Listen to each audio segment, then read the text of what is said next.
I'd been living with my son Marcus and his wife Vanessa for 6 months, ever since my apartment lease ended, and I couldn't find anything affordable on my fixed income. At least, that's what they believed. The truth was far more complicated, but I'd learned long ago that people reveal their true character when they think you're powerless. "Morning, Mom," Marcus said, rushing through the kitchen with his coffee. He worked at a mid-level marketing firm, making decent money but not enough to support Vanessa's expensive tastes. Vanessa followed behind him, already dressed in designer clothes that cost more than most people's monthly rent. "Margaret, don't forget, I'm having the girls over for lunch today. Try to stay in your room, okay? We're discussing some important charity work." I nodded quietly from my spot at the kitchen table, where I was carefully examining my late husband Robert's wedding ring. It was a beautiful piece, a vintage platinum band with intricate engravings that had belonged to his grandfather. Robert had worn it for 38 years of our marriage. "What's that old thing?" Vanessa asked, noticing the ring in my hands. "Just my husband's wedding ring," I said softly. "Sometimes I like to hold it. It makes me feel close to him." Vanessa rolled her eyes. "Margaret, you really need to start letting go of the past. Clinging to old jewelry isn't healthy." What she didn't know was that this old jewelry was actually worth $45,000. Robert and I had it appraised 5 years ago when we updated our insurance policies. The ring was a rare 1920s Cartier piece that had been in his family for generations. After they left for work, I placed the ring back in my jewelry box and went about my day. I had a phone conference with my financial advisor at 10, then a call with my property manager about the 3 rental homes I owned across town. But to Marcus and Vanessa, I was just a lonely widow living on Social Security. That afternoon, Vanessa's friends arrived for their charity lunch. I stayed in my room as requested, but couldn't help overhearing their conversation through the thin walls. "Vanessa, this house is gorgeous," one woman gushed. "You're so lucky Marcus can afford something this nice." "Well, we're doing pretty well," Vanessa replied smugly. "Though having his mother here is cramping our style. She's taking up the guest room we wanted to convert into my home office." Another voice chimed in, "Can't you just put her in a senior home?" "We're working on it," Vanessa laughed. "The problem is she doesn't have much money to contribute. Marcus feels guilty about it, but honestly, she's becoming a burden."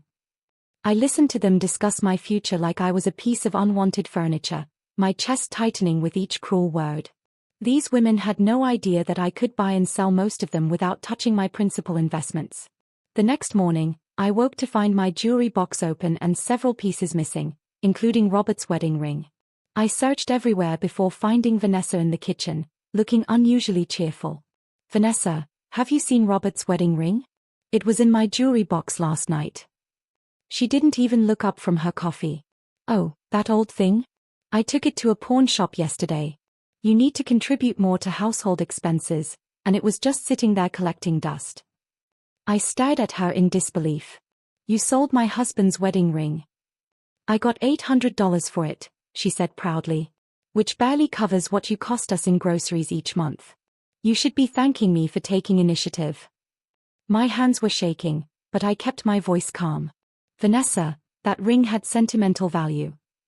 "Sentimental value doesn't pay bills, Margaret. You're living in our house, eating our food, using our electricity. It's time you started pulling your weight." Marcus walked in during this exchange, and I turned to him desperately. "Marcus, Vanessa sold your father's wedding ring without asking me." My son looked uncomfortable but didn't defend me. "Mom, if you needed money, why didn't you just ask? Maybe this is for the best. You have been struggling financially." The betrayal cut deep. That ring was all I had left of him. "You have your memories," Vanessa said dismissively. "Besides, I already spent the money on something practical." She held up a designer handbag that clearly cost far more than $800. "This purse is an investment piece. It holds its value." I excused myself and went to my room, closing the door behind me. Then I did something that would change everything. I called my lawyer, James Rodriguez. "Margaret, good morning. How can I help you?" "James, someone just sold a piece of my jewelry without permission. What are my legal options?" "That would be theft, Margaret." "Was this a family member?" "My daughter-in-law. She took my husband's wedding ring and sold it to a pawn shop for $800. 800? Margaret, isn't that the Cartier ring you showed me photos of? The one appraised at $45,000. The very same. There was a pause. Margaret, this is serious. Not only is this theft, but if she sold a $45,000 ring for $800, the pawn shop was involved in either fraud or receiving stolen goods. Do you have the appraisal documentation? I have everything. Photos, certificates, insurance papers. I'll make some calls. In the meantime, don't let on that you know the ring's true value. That afternoon, Vanessa returned from shopping with several bags from expensive stores.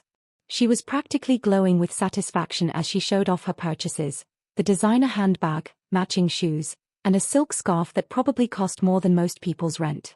See, Margaret? I told you that ring money would be put to good use. These are investment pieces that will last forever. I smiled and nodded. You're absolutely right, dear. It's good to see the money being used wisely. She seemed pleased by my apparent acceptance. Finally, you're being reasonable. Marcus was worried you'd be upset, but I told him you'd come around. 2 days later, there was a knock at the door. Vanessa answered it, and I heard unfamiliar voices in the hallway. We're Detective Williams and Detective Chen with the police department. Would like to speak with you about a stolen jewelry case. Vanessa's voice went up an octave. Stolen jewelry? I don't know anything about stolen jewelry. We have a report that a valuable ring was sold to Murphy's pawn shop 2 days ago. The ring was reported stolen by its rightful owner. I emerged from my room, carrying a folder of documents. Officers, I'm Margaret Thompson. I believe you're here about my husband's wedding ring. Detective Williams nodded. Mrs. Thompson, you filed the report. I did. My daughter-in-law sold my late husband's wedding ring without permission. I have all the documentation here, purchase records, insurance appraisal, and photographs. Vanessa's face went white as she realized what was happening. Margaret, what are you doing? You said you were okay with this. I never said I was okay with theft, I replied calmly. Detective Chen examined the documents I provided. According to this appraisal, this ring is worth $45,000. The pawn shop records show it was sold for $800. $45,000. Marcus had just walked in and heard the conversation. Mom, that can't be right. I handed him the insurance appraisal. Your father and I had it evaluated when we updated our policies 5 years ago. It's a 1920s Cartier piece that belonged to his grandfather. Vanessa was frantically shaking her head. No. The pawn shop guy said it was worth maybe $1,000 at most.